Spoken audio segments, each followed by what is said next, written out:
Salam sejahtera dan selamat petang. Kita bertemu kembali untuk sesi ulang kaji subjek pengajian am. Jadi seperti biasa kita akan kita akan buat ulang kaji untuk ketiga bahagian. Bahagian A, bahagian B dan bahagian C. Okey, jadi kita cuba untuk buat sesi kita bagi bahagian A dengan bahagian B selama 1 jam sesi kelas kita pada hari ini. Jadi tanpa membuang masa, kita teruskan pembelajaran kita atau ulang kaji kita pada hari ini. Baik, kita akan pergi kepada bahagian A, iaitu soalan objektif. Jadi kita teliti apa soalan-soalan yang ditanyakan. Kita mulakan soalan yang pertama. Yang manakah tujuan negara tertentu melakukan tuntutan ke atas kepulauan di Laut China Selatan? Jadi di sini kita kena perhatikan yang dia minta di sini adalah tujuan. Okey, pertama dia nak minta tujuan. Okey, negara tertentu. Maksudnya itu adalah beberapa negara yang disebutkan. Tapi dia nak buat apa? Okey, dia nak buat apa adalah untuk melakukan tuntutan. Okey, tuntutan ke atas kepulauan di Laut China Selatan. Jadi kita kena perhatikan sini apa yang kehendak soalan di sini adalah diminta tujuan dia. Okay. Jadi ada 4 pilihan di sini di mana kita kena perlu memilih 2 pilihan yang bersesuaian ataupun yang tepatlah untuk mengikuti kehendak soalan tersebut seperti yang disebutkan. Okey, yang pertama menguasai sumber mineral, kedua menguasai sumber ekonomi, ketiga mengawal pencemaran marin dan mendapatkan hak terhadap pulau-pulau. Jadi jawapan di sini rasa-rasanya apa? Apa yang kita nak pilih? Ataupun siapa yang dah belajar di bab pertama tu, apa dia punya jawapan yang sangat tepat untuk menggambarkan soalan tersebut? Okey, jawapannya adalah B. Jawab B kan? Okey, so jawapannya adalah B, 1 dan 4. Jadi kita tengok adakah jawapan tu betul ataupun salah. Okey, jawapannya adalah betul. Ya, antara tujuan negara tertentu untuk melakukan tuntutan ke atas Pulau China kepulauan di Laut China Selatan, yang pertama adalah untuk menguasai sumber mineral dan mendapatkan hak terhadap pulau-pulau. 2 dan 3 tidak sesuai sebab itu tidak berkaitan dengan kehendak soalan, itu lebih kepada kepentingan penjagaan kebersihan di laut ataupun pulau-pulau ataupun sebarang yang berkaitan dengan air lah. Tapi dia lebih kepada pulau begitu. Jadi 2 dengan 3 itu tidak sesuai. Okey, so ini jawapan dia. Jawapan dia adalah 1 dan 4. Okey, kita ke soalan seterusnya, soalan kedua. Baik. Persefahaman, kita tengok dahulu sekejap ada yang masuk. Okey. Okey. Soalan kedua. Okey, ada diberikan satu pernyataan disebutkan iaitu persefahaman bagi memajukan serantau kerjasama dalam pelancongan dan infrastruktur. Okey. Jadi ini tentang langkah-langkah ataupun penubuhan-penubuhan yang pernah dibuatlah. Okey, ini pernyataan yang diberikan ini merujuk kepada tujuan ataupun dia punya satu kenyataan ataupun pernyataan. Mungkin dia lebih kepada ataupun biasanya terdiri daripada definisi ataupun dia punya matlamat ataupun objektif tentang penubuhan satu program ataupun langkah-langkah yang dibuat. Okey, pernyataan di atas merujuk kepada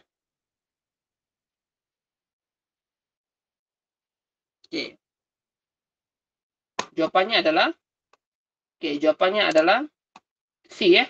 Projek kerjasama ekonomi ASEAN. So itu jawapannya yang tepat. Okey. Kita pergi ke soalan nombor 3. Okey. Yang manakah isu yang dihadapi antara Malaysia dengan Singapura? Okey. Dia punya kata kunci dari sini ataupun dia punya kunci soalan dia adalah pertama isu. Kita kena cari dia punya isu ataupun perkara yang berlaku antara Malaysia dengan Singapura. Okey.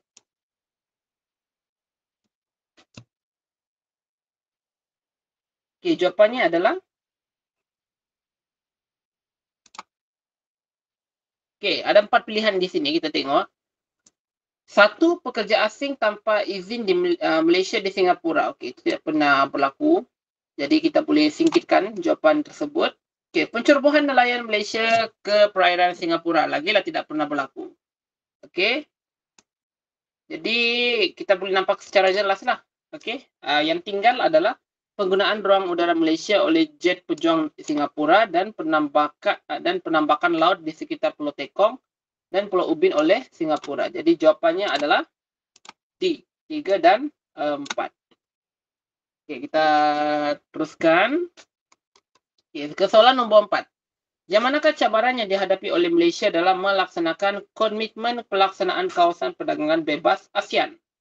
Okay, yang dia nak tahu apakah cabaran yang dihadapi oleh Malaysia. Apa cabaran yang dihadapi oleh Malaysia? Yang apa ni? Untuk apa? Okay, untuk melaksanakan komitmen pelaksanaan kawasan perdagangan bebas ASEAN. Okay, ada 4 pilihan di sini. Yang pertama, pengurangan pungutan cukai ekspor. 2, menembusi pasaran serantau dan antarabangsa.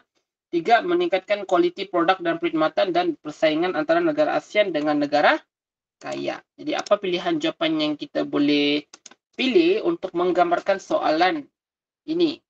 Okey, jawapannya adalah pertama, menembusi pasaran serantau dan antarabangsa dan meningkatkan kualiti produk dan perkhidmatan, iaitu jawapan C, 2 dan 3. Okey, kita pergi ke soalan nombor 5. Okey. Soalan nombor 5. Lelaki berkenaan dipercayai telah melakukan pembunuhan, penculikan dan melanggar Konvensyen Geneva kerana melakukan penyiksaan serta keganasan terhadap tahanan. Pernyataan tersebut di atas telah diselesaikan melalui ini dia punya peringkat-peringkat dia lah. Okey, sama ada Mahkamah Jenayah Antarabangsa, Mahkamah Keadilan Antarabangsa, Majlis Keselamatan Pertubuhan Bangsa-Bangsa Bersatu ataupun Perhimpunan Agung Pertubuhan Bangsa-Bangsa Bersatu. Baik. Jadi apa dia punya jawapan yang kita kena pilih di sini? Agak-agak jawapannya pasal apa? Okay, kita tengok dia punya pernyataan di sini. Dia cakap, lelaki berkenaan dipercayai melakukan pembunuhan, penculikan dan melanggar Konvensyen Geneva kerana melakukan penyiksaan serta keganasan terhadap tahanan.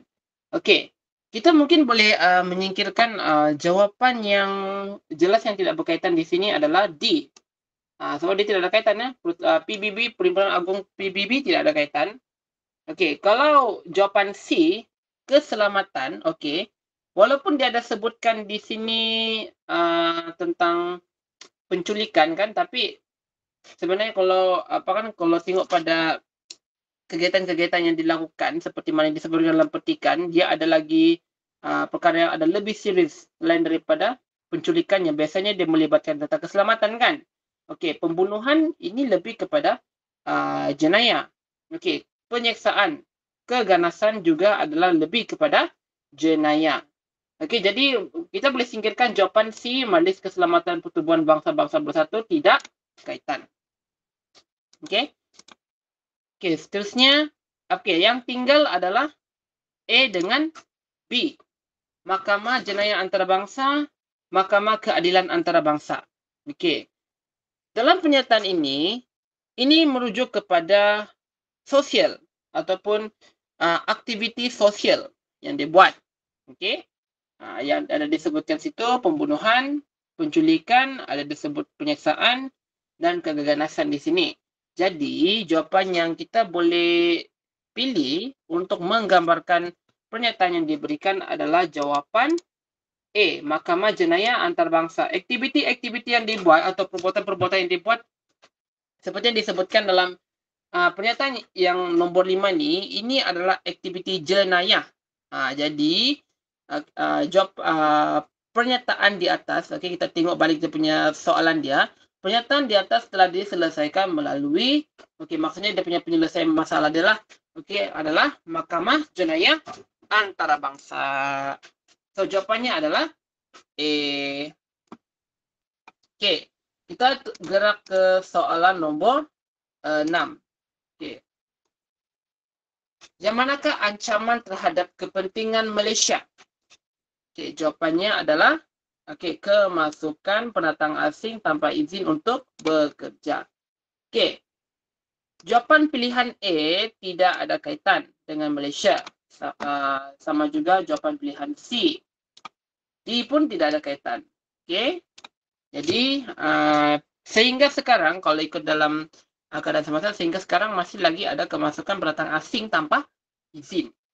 Kebanyakannya ada yang tujuannya untuk menyerah hidup.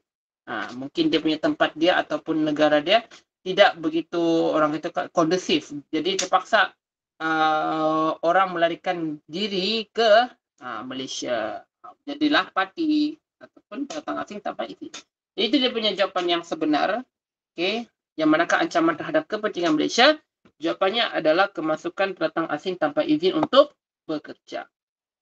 Kita ke soalan nombor 7. Yang manakah tindakan yang menunjukkan persetujuan terhadap Zoffan di Asia Tenggara? Okey, kata kuncinya adalah ataupun dia punya fokus dia adalah Zoffan di Asia Tenggara. Tindakan yang menunjukkan persetujuan penubuhan Zoffan di Asia Tenggara. Okey. Kemasukan ada 4 pilihan jawapan. Kemasukan pendatang asing ke negara tertentu perlu campur tangan negara asal. Semua negara yang mengalami konflik dalam di negara sendiri perlu menentukan nasib sendiri.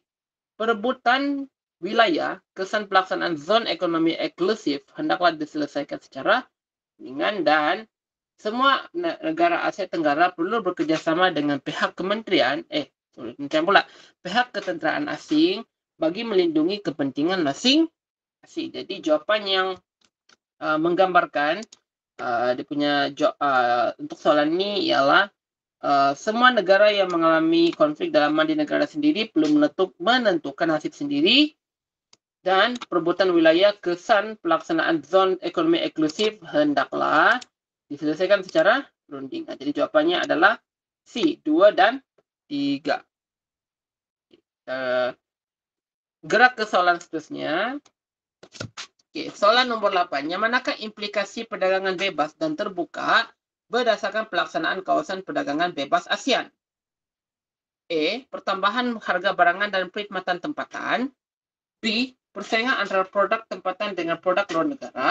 C. Penguncupan pasaran ekspor negara ke peringkat antarabangsa. Dan D. Pengurangan perolehan negara akibat pelupusan cukai berganda. Jadi apa jawapan yang boleh menggambarkan untuk soalan ini?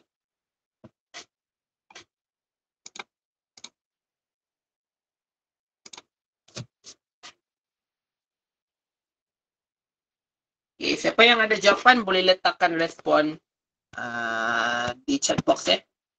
Kita nak tengok. Untuk soalan nombor 8. Okey.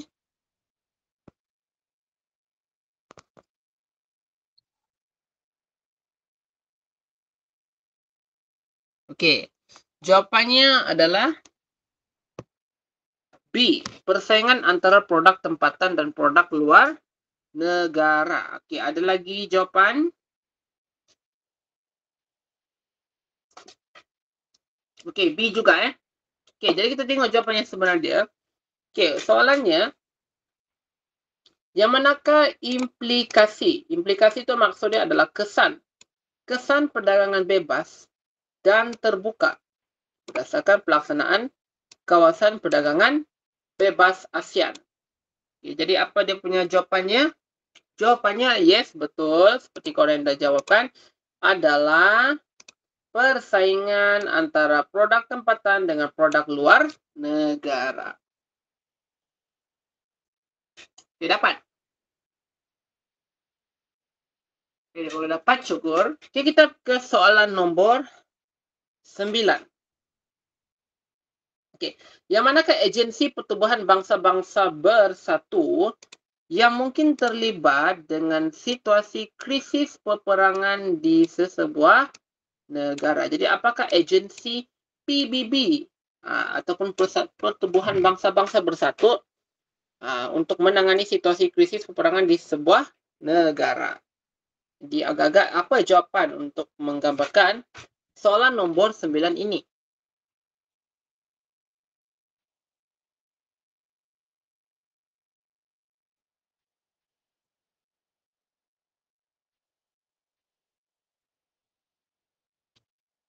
Okey, saya bagi masa seminit untuk fikirkan apakah jawapan yang sesuai untuk menjawab soalan ini.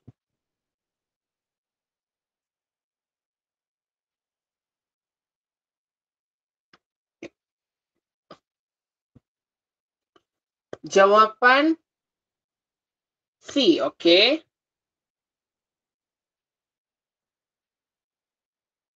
Okey, jawab D. Okey, kita tengok sama ada betul ataupun salah. Okey, jawapan yang sebenar adalah D. Agensi Pertubuhan Bangsa Bersatu yang terlibat atau mungkin terlibat dengan situasi krisis peperangan di sebuah negara adalah Suruhanjaya Tinggi Bangsa-Bangsa Bersatu mengenai pelarian dan tabung darurat kanak-kanak antara bangsa-bangsa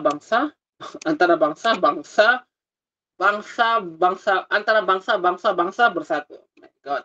Okay. Itulah jawapan dia. Okay. 3 dan 4 jawapannya adalah D. Okay, kita pergi ke soalan seterusnya. Okay. Ini saya rasa senang nih, boleh jawab kan?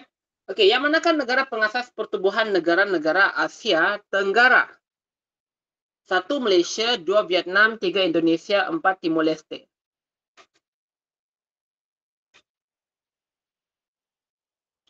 Okey, pengasas pertubuhan diminta pengasas.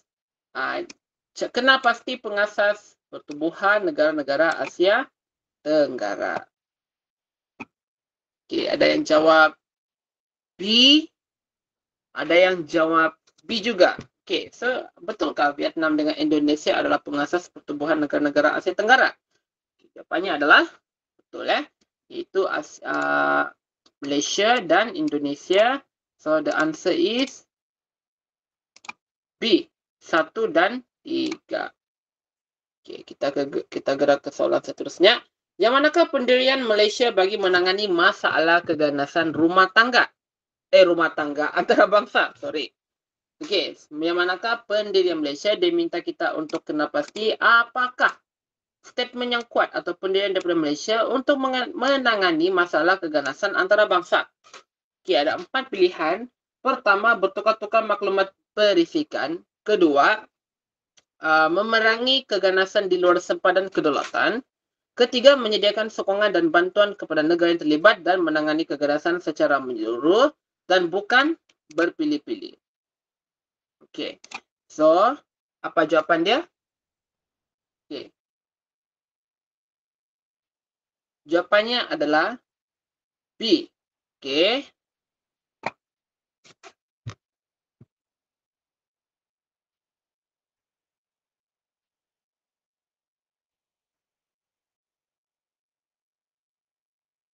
Okey, B juga. Okey. Okey. Bertukar-tukar maklumat perisikan dan menangani keganasan secara menyeluruh dan bukan berpilih-pilih. Okey, kalau ikut dia punya jawapan yang sebenar di sini, jawapan yang sebenar adalah B. 1 dan 4. Iaitu bertukar-tukar maklumat perisikan dan menangani keganasan secara menyeluruh dan bukan berpilih-pilih. Maksud bukan berpilih-pilih ni ialah dia macam tidak pilih kasih atau tidak select. Itu maksudnya bukan berpilih-pilih. Okay. Soalan nombor 12. Yang manakah faktor luaran yang boleh mempengaruhi dasar luar Malaysia? Faktor luaran yang boleh mempengaruhi dasar luar Malaysia. Ini di bab pertama ni. Sebab ada kata kunci dia faktor kan. Kalau pengaruh dasar luar Malaysia ni dia ada dua. Dia dibagikan kepada 2 faktor. Faktor dalaman dan faktor luaran. Kalau setiap dia punya 2 faktor itu, dia ada lagi dia punya perincian dia. Okey, soalan nombor 12.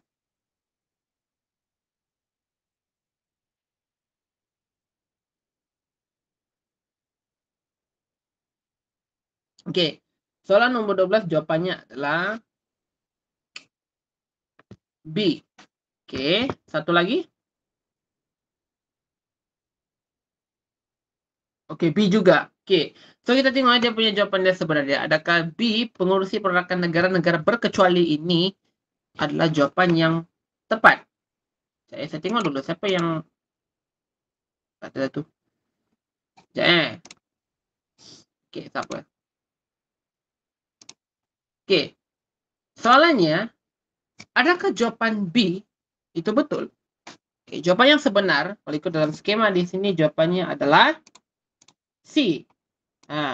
Perubahan dasar luar Rusia terhadap Crimea dan Ukraine. Okay, kita gerak ke soalan nombor 13. Tak mengapa. Okey. Nombor 13. Yang manakah sumbangan Malaysia terhadap pengurusi Pertubuhan Persidangan Islam yang ke-10? Okey, nombor 13. Okey, apakah sumbangan Malaysia? Sumbangan yang diberikan oleh Malaysia untuk apa? Sebagai pengurusi Pertubuhan Persidangan Islam yang ke-10. Jawapannya adalah A. Penubuhan Forum Ekonomi Islam Sedunia. Okey, ada lagi?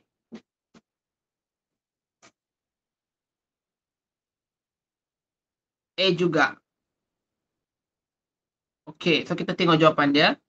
Jawapan sebenar adalah A. Penubuhan Forum Ekonomi Islam Sedunia. Okey, so dapatlah jawapan dia. Okey, next. Soalan nombor 14. Okey, diberikan satu pernyataan. Kita baca sama-sama. Kuala Lumpur menjadi pengerusi sidang kemuncak pada tahun 1998. Sidang kemuncak di Australia adalah berkaitan dengan sumber tenaga dan perubahan iklim. Pertubuhan ini menggalakkan pertumbuhan ekonomi yang rancak. Sidang kemuncak di Yokohama, Jepun pada tahun 2010 mempamerkan lokasi tersebut sebagai model bandar ekologi. Pernyataan di atas merujuk A. Mesyuarat Kerjasama Selatan-Selatan, B. Mesyuarat Kerjasama Ekonomi Asia Pasifik, C. Mesyuarat Perundingan Ekonomi Asia Timur, dan D. Mesyuarat Pergerakan Negara-Negara Berkecuali. Jadi, apa jawapan yang tepat untuk menggambarkan soalan yang diberikan? Okay, jawapannya adalah B. Okay, kita tunggu satu orang lagi. Dia jawab apa?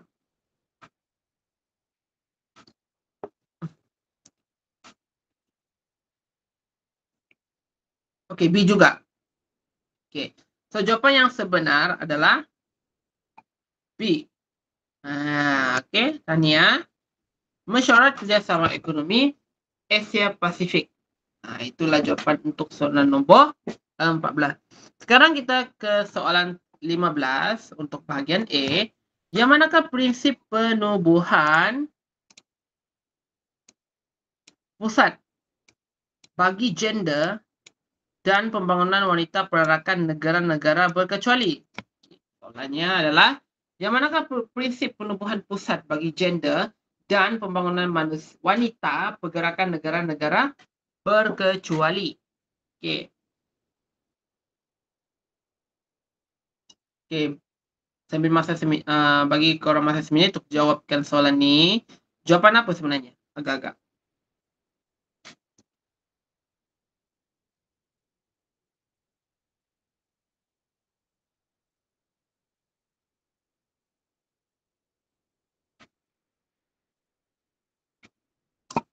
Okey, saya masih tunggu lagi apa jawapannya.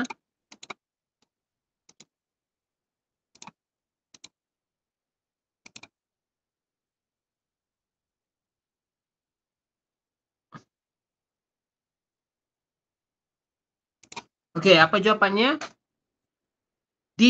Okey, ada lagi selain daripada D? Memang itu ke jawapannya? Yakin?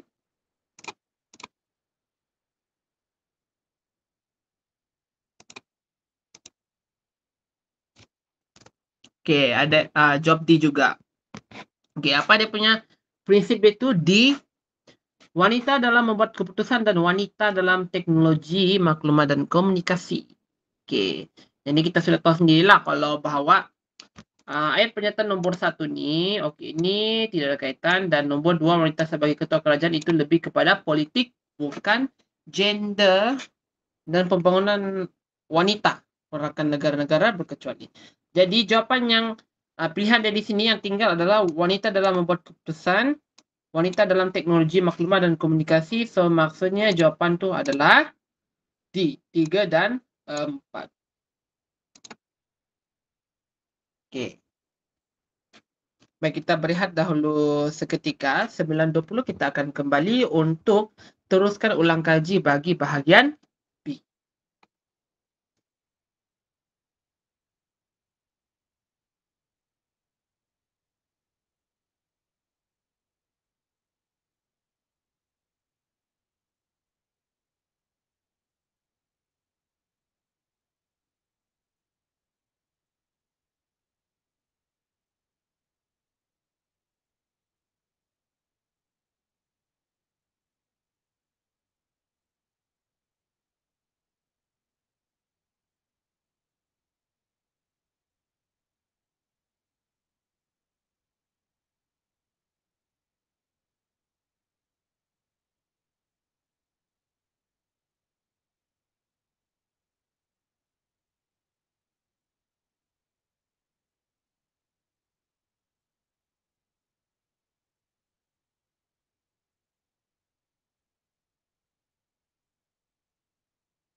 Okey, kita kembali. Kita sambung semula ulang kaji. Kita sekarang ke bahagian B. Tadi kita sudah pun selesai. Cuba menjawab sambil kita ulang kaji sama-sama untuk bahagian A. Sekarang kita masuk ke bahagian B pula. Baik. Bahagian B ada 2 soalan. Jadi satu soalan saja yang perlu kena pilih. Pilih mengikut kebolehan untuk memberikan jawapan. Okey. Baik. Soalan nombor 16. So kita tengok soalan ni dia minta apa. Okey. Berdasarkan maklumat dalam jadual di bawah, bandingkan pengeluaran komoditi ekspor bagi Malaysia. Jelaskan usaha-usaha untuk meningkatkan pengeluaran komoditi berasaskan ekspor. Baik. Jadi di sini sudah kita nampak ada 2 fokus soalan. Okey, fokus yang pertama adalah dia minta kita untuk bandingkan pengeluaran komoditi ekspor di Malaysia. Lepas tu fokus kedua pula adalah dia minta kita untuk jelaskan usaha-usaha meningkatkan pengeluaran komoditi berasaskan ekspor. Jadi maksud dia di sini, dia punya pola yang perlu kita kena buat adalah 2 tambah 2. Kemukakan 2 isi untuk menjawab fokus yang pertama dan 2 isi untuk menjawab kepada fokus soalan kedua. Baik. So dia minta kita untuk bandingkan. Okey, so kalau kita nak bandingkan, kita hanya tengok sajalah dia punya nilai yang tinggi dan juga nilai yang rendah. Okey, ya. So kita tengok bergantung jugalah pada item-item yang ada dalam jadual tersebut. Okey. Kita teruskan. Okey, ni jadual dia. Jadualnya pengeluaran komoditi ekspor negara terpilih pada tahun 2014. Kalau kita nak, kalau soalan tu dia suruh kita nak bandingkan saja. Okey. Kalau bandingkan, kita punya 2 isi ni kita hanya fokus pada 2 ni saja. Okey, yang pertama adalah isi yang pertama adalah kita nak tahu mana yang tinggi ataupun mana yang paling tertinggi. Okey, itu yang pertama. Itu yang kita kena masukkan dalam 2 isi tu. Yang kedua adalah mana yang rendah. Okey. So kata soalan, kata kunci soalan tu adalah bandingkan. So kita punya isi hanya ada 2 ini saja. Mana yang tertinggi dan mana yang terendah. Okey. Jadi sekarang ni kita mulakan kita punya pencarian isi untuk support dua-duanya lah. Okey. So dalam jadual ni ada 5 negara yang terlibat. Pertama adalah Indonesia, Malaysia, Nigeria, Thailand dan juga Brazil. Okey. Kalau kita nak bandingkan, okey. Pemboleh ubah pertama yang kita boleh dapat di sini. Okey, kita boleh bandingkan dia punya komoditi dia. Okey, minyak kelapa sawit, getah, lada hitam, kelapa. Okey. Okey. Kalau untuk kita nak buat bandingan juga kan, kalau kita nak buat bandingan, kita tak payah nak kira. Okey, kita tidak buat pengiraan seperti sebelum-sebelum ini. Sebab itu lebih kepada kita nak menunjukkan bilangan dan juga jumlah ataupun aliran bagi sesuatu nombor. Untuk yang begini, okey, kita minta kita bandingkan, kita hanya perlu tengok je mana yang paling tinggi dan mana yang paling rendah bagi setiap isi-isi yang dikemukakan dalam esei untuk bahagian B nanti. Okey, jadi untuk buat bandingan di sini, okey, kita tengok dia punya komoditi dia dan seperti yang telah diajarkan sebelum-sebelum ni, bila kita nak buat bandingan, kita kena tengok side by side. Tengok kiri kanan, kiri kanan. Itu kaedah yang pertama. Okey, kaedah yang kedua adalah kita kena tengok dari atas ke bawah. Okey, tujuannya di situ adalah untuk kita lihat secara direct mana yang tinggi dan mana yang paling rendah. Sama juga kalau kita kalau anak kita lewat balik kan. Okey, kita boleh tahu mana yang paling tinggi dan mana yang paling rendah. Okey. So kita tengok satu persatu. Okey, kita tengok terlebih dahulu di komoditi minyak kelapa sawit. Negara mana yang mencatatkan komoditi dalam time metric yang paling tinggi?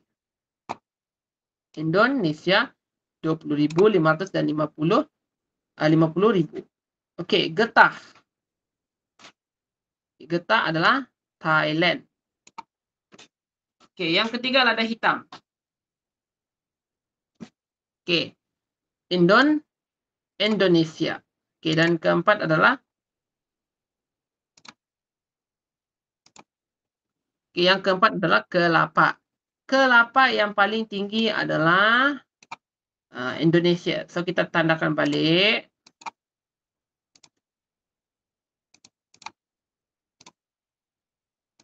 Okey, kita cari yang paling tinggi dahulu.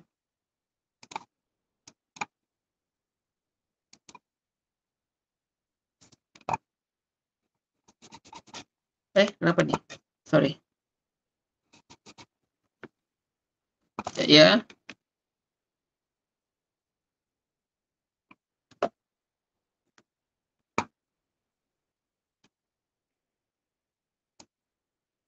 Okey, yang paling tinggi untuk getah adalah Thailand. Okey, untuk lada hitam paling tinggi yang mencatatkan komoditi yang tertinggi adalah Indonesia.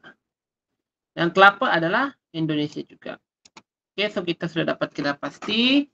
Ya, bila kita berbandingan tengok atas bawah kiri kanan sahaja, ya. Tak payah kira. Tak payah kira. Okey. Jumlah kalau untuk jumlah keseluruhan juga mesti wajib ya. Cumanya di sini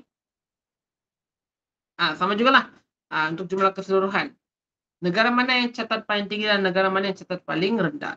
Okey, so kita tengok dia punya jumlah keseluruhan. Paling tinggi adalah Indonesia 44.985 dan 550. Ini mesti dia punya doktor dia kan yang selalu cek. So, okey? Jangan hati ya. Okey, so kita ke soalan seterusnya. Okey. Soalan seterusnya. Kita nak cari isi yang seterusnya. Okey, isi yang seterusnya adalah kita kena cari yang paling rendah bagi setiap komoditi dan juga jumlah keseluruhan yang dinyatakan bagi setiap negara-negara yang terlibat. Okey, paling rendah. Okey, pertama kita boleh sebutkan Brazil. Okey, untuk minyak kelapa sawit. Okey, Brazil 265.000.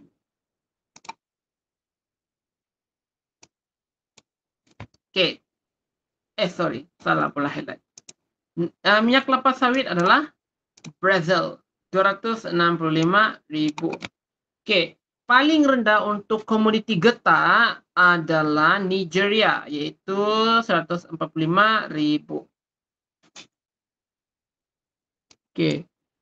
145.000. Mana kita punya highlight ni? Okey, itu dia punya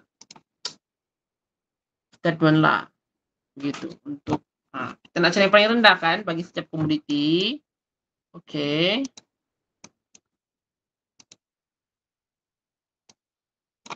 Okey, lada hitam.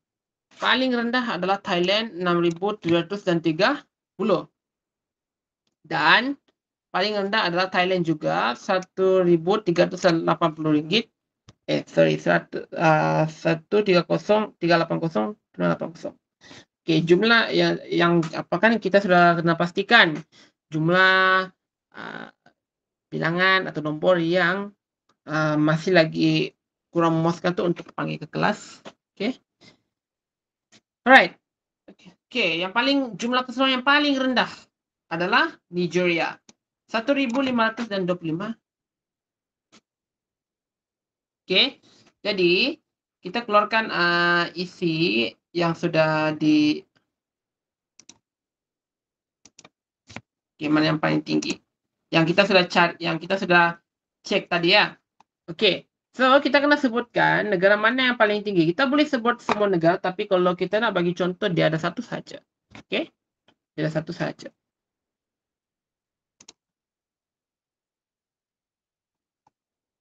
Okey? Seterusnya kita ke soalan nombor 17.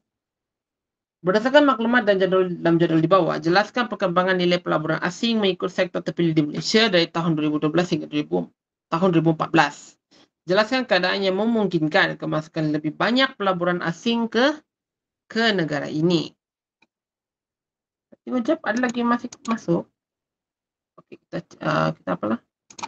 Okey. Sama juga macam dia punya soalan nombor 16 tadi, 2 tambah 2. Sebab fokus isu yang pertama ada dia suruh nak jelaskan. Itu yang soalan kedua. Soalan pertama pun dia suruh kita jelaskan. Okey, jadi bila cakap tentang jelaskan, maksudnya kita kena tengok pakai pola yang kita kena tengok daripada kiri ke kanan lah. Macam ni. Okey, sebenarnya saya pun tak nak sentuh panjang sebab apalah kan, untuk yang bahagian B tu pun sudah nampak macam boleh lah kan. Jadi begitulah. Okey, kita teruskan bahagian B. Okey, nilai pelaburan asing mengikut sektor terpilih dari tahun 2012 hingga tahun 2014. Okey, dia minta kita untuk jelaskan perkembangan kan. Jelaskan perkembangan nilai pelaburan asing. Jadi kita gunakan kaedah melihat dari kiri ke kanan. Okey. Okey, kita tengok jadual yang diberikan. Ada 4 sektor: perkilangan, perniagaan, pertanian dan perkhidmatan. Okey, semua nilai-nilai pelaburan asing dicatatkan bagi setiap hujung tahun. Okey. Okey, so kita tengok satu persatu di sini ya. Bagi setiap sektor yang ada penggunaan teknik plot yang ada berbeza sikit lah kan. Okey. Tapi sebelum tu, tak apalah. Okey, so kita nak tentukan dia punya pola sama ada meningkat, menurun ataupun mendatar. Okey, so kita start dulu daripada sektor perkilangan. Okey, adakah sektor perkilangan ini mencatatkan pola apa? Meningkat, menurun, tidak konsisten. Okey, adakah dia meningkat? So, yes. Meningkat. Okey, meningkat. Okey, yang kedua. Perniagaan pun meningkatkan. Okey, yang ketiga, pertanian. Okey, pertanian menurun. Betul kan? Menurun. So, cikgu tengok dia punya nombor sini. Okey. Yang terakhir, perkhidmatan. Okey, perkhidmatan meningkatkan. Okey.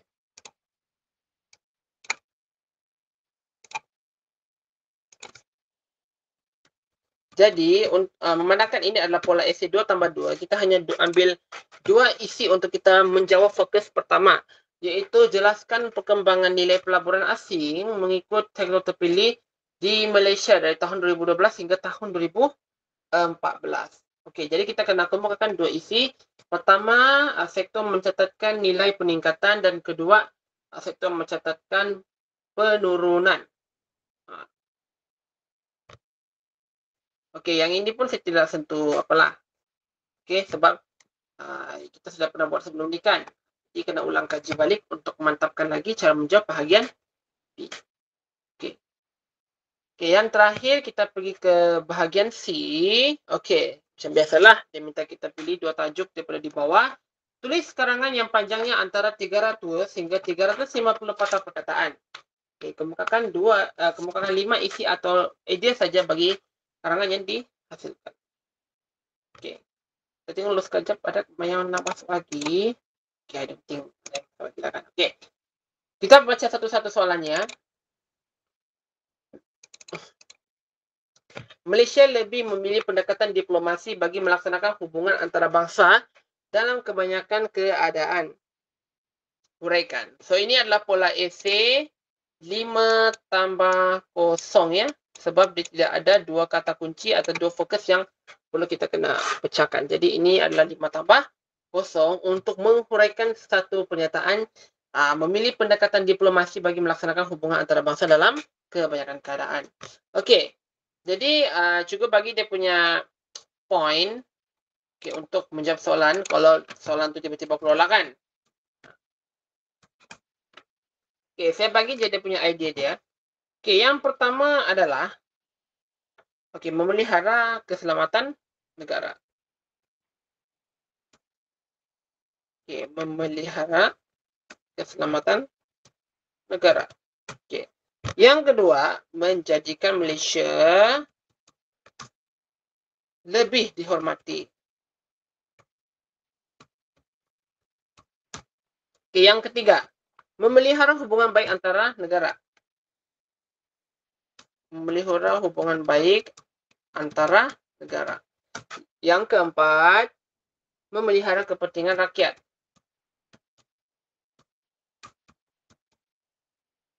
Dan meningkatkan kemajuan ekonomi. Meningkatkan kemajuan ekonomi. Okey, ini dia punya jawapan dia lah ataupun dia punya idea untuk menjawab soalan nombor 18 ataupun yang pertama. Okey, dia minta kita kena huraikan. Okey. Kita ke soalan nombor yang kedua ataupun soalan nombor 19. Kemasukan pelajar-pelajar asing ke institusi pendidikan di Malaysia membawa kebaikan. Namun demikian, terdapat juga implikasi tertentu yang memberikan gambaran yang kurang baik. Bincangkan. Ini sangat senang sebab kita sudah boleh detect kata kunci digunakan tu lebih awal. Okey. Agak-agak ini adalah pola esei apa? Sama ada dia 1+4, 5+0 ataupun adakah dia adalah 2+3 atau 3+2? Okey. Fokus yang pertama iaitu ayat yang dicakap di sini, kemasukan pelajar-pelajar asing ke institusi pendidikan Malaysia membawa kebaikan. Jadi kita sama ada kita nak kemukakan 3 ataupun 2 je isi. Okey. Namun demikian, terdapat juga implikasi tertentu yang membawa gambaran yang kurang baik. Maksud itu lebih kepada keburukan lah kan. Okey. Jadi, kemukakan 2 isi sahaja. Okey. So kita tengok dia tengok terus dia punya soalan nombor 19. Okey. Apa dia punya dia punya soalan. Okey. Yang pertama di sini adalah kebaikan kedatangan pelajar asing ke Malaysia. Kebaikan adalah untuk meningkatkan pendapatan negara. Yang kedua adalah meningkatkan mutu pendidikan negara.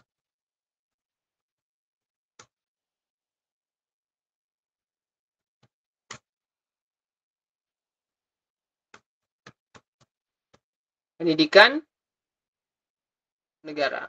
Okay.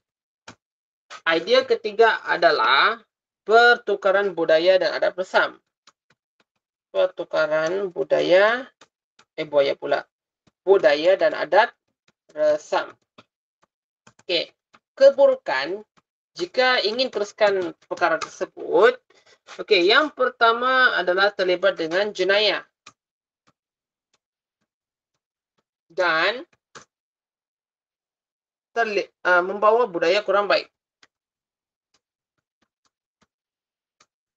Okey, sudah selesai.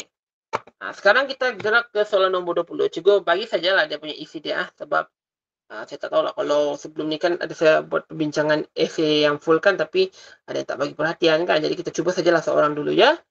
Okey. Nombor 20. Okey. Dunia tanpa sempadan telah mencetuskan peperangan dan penyebaran maklumat secara pantas melalui dunia maya. Keadaan ini membawa implikasi tertentu dalam pelbagai bidang. Bincangkan. Okey. So, apa dia punya pola essay dia? Dia adalah 2 tambah 3 atau 3 tambah 2. Okey. Perhatikan poin yang cikgu berikan. Mana tahu tiba-tiba keluar kan? Okey, soalan 20. Okey, apa yang korang nak? Okey. Kata fokus ujian pertama adalah kebaikan. Okey. Pertama, penyebaran maklumat yang pantas.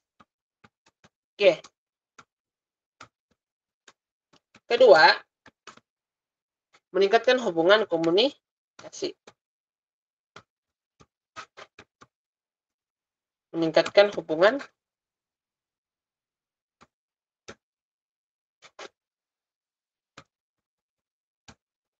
Okey, yang ketiga, mengembangkan bidang perniagaan.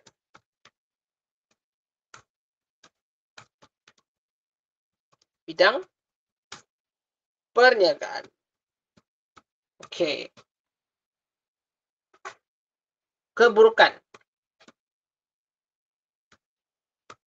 Keburukan. Pertama, obses internet. Itu salah satu efek dia. Yang kedua adalah penyebaran budaya hedonism.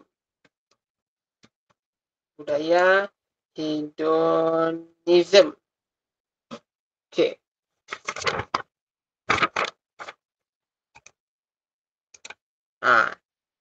Jadi sampai di sini selesai sudahlah kita punya sesi ulang kaji kita untuk set 2 ni.